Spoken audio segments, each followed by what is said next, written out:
Class 9-এর Bangla Kalinga দেশে ঝড় বৃষ্টি, লিখেছেন মুকুন্দ চক্রবর্তী। ক্লাস 9-এর বাংলা কলিঙ্গ দেশে ঝড় বৃষ্টি। তোমরা সবাই মন দিয়ে শোনো, লেখো। সবাই লাইক অ্যান্ড সাবস্ক্রাইবটা কিন্তু অবশ্যই কিন্তু তোমরা দিয়ে দাও। কলিঙ্গ দেশে 7 দিন ধরে ভয়াবহ ঝড় বৃষ্টি হয়েছে। সম্বত্ত আবত্ত পুষ্কর দোনর, চারিপ্রকার মেঘের আগমনে চারিদিকে ঘন অন্ধকার আবরণের সৃষ্টি হওয়ায় প্রজারা কেউ কারোর অঙ্গ প্রদর্শন করতে পারছে না, কেউ কাউকে দেখতে পাচ্ছে না, কেউ কাউকে চিনতে পারছে না, কেউ কাউকে স্পর্শ করতে পারছে না। চারিদিকে এক ভয়াবহ হাহাকার ও এক ঘন অন্ধকারের আবরণের সৃষ্টি হয়েছে, যা প্রজাদের মনে এক ভয়াবহ আতঙ্ক সৃষ্টি করেছে। যেন দেবী চণ্ডী দোষে যেন চারিদিকে এক ভয়াবহ ধ্বংসলীলা শুরু হয়ে গেছে। হনুমান যেন অট্টালিকা ভেঙে খান খান করছে, অষ্ট গজরাজ যেন অনবরত জলের ধারা বইয়ে চলেছে এবং তাল পড়ার মতন করে এখানে শিল পড়ছে। ভাদ্র মাসে এখানে শিল পড়ছে, আর সবুজ শস্য ক্ষেত্রও ধূলি ধূসরিত হয়ে গেছে। ভুজঙ্গরা সব জলের মধ্যে উঠে বেড়াচ্ছে। চারিদিকে জল কাদা আর এক ঝড় বৃষ্টির এক দুর্যোগপূর্ণ আবহাওয়া, যেখানে এক ভয়াবহ ঝড় বৃষ্টির তাণ্ডব লীলা চলছে 7 দিন ধরে। সেখানে এক ভয়াবহ যেন প্রাকৃতিক যুদ্ধ হচ্ছে, এক হাহাকার।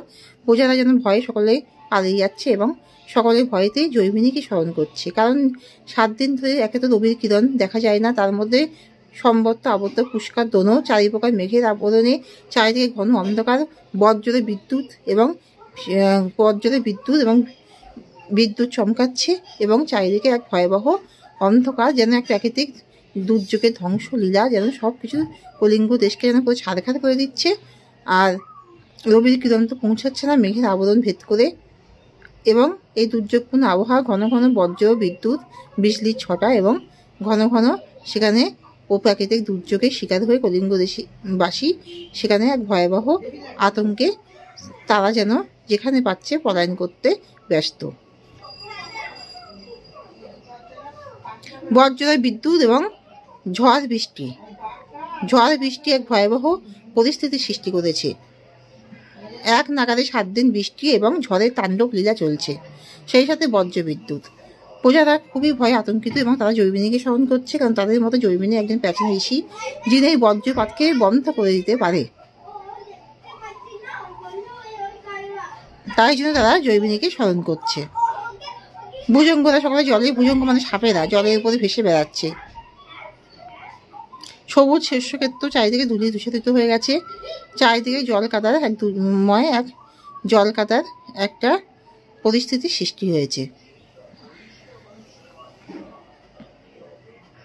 কলিঙ্গ দেশের নামকরণ তাই জন্য সার্থকতা লাভ করেছে, কারণ এই কলিঙ্গ দেশের ঝড় বৃষ্টির নামকরণটি তাই জন্য সার্থকতা লাভ করেছে। কারণ কলিঙ্গ দেশের ঝড় বৃষ্টিকে কেন্দ্র করে প্রাকৃতিক দুর্যোগ যে ভয়াবহ আকার নিয়েছে, যে ধ্বংসের তাণ্ডব লীলা চলছে, এবং প্রাকৃতিক দুর্যোগ ঝড় বৃষ্টি ও 7 দিন ধরে যেই ঝড় বৃষ্টি তাণ্ডব লীলা যেভাবে মানুষের জীবনকে দুর্বিষহ করে দিয়েছে, সবুজ শস্যক্ষেত্রকে ধূলি দূষিত হয়ে গেছে, এবং প্রাকৃতিক দুর্যোগ এমনই ভয়াবহ আকার নিয়েছে যে যেন দেবী চণ্ডী দোষে যেন হনুমান অট্টালিকা ভেঙে খান খান করছে, সকলে জৈমিনীকে স্মরণ করছে এবং যেন তাল পড়ার মতো করে শিল পড়ছে, এবং ঘন ঘন অন্ধকার এবং 7 দিন ধরে রবির কিরণ দেখা যায় না। প্রজারা কেউ কাউকে চিনতে পারে না, কেউ কাউকে স্পর্শ করতে পারে না।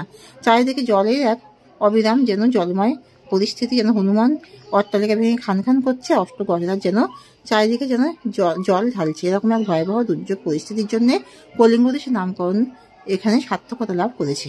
এখানেই শেষ করছি। সাবস্ক্রাইবটা কিন্তু দিয়ে দিও।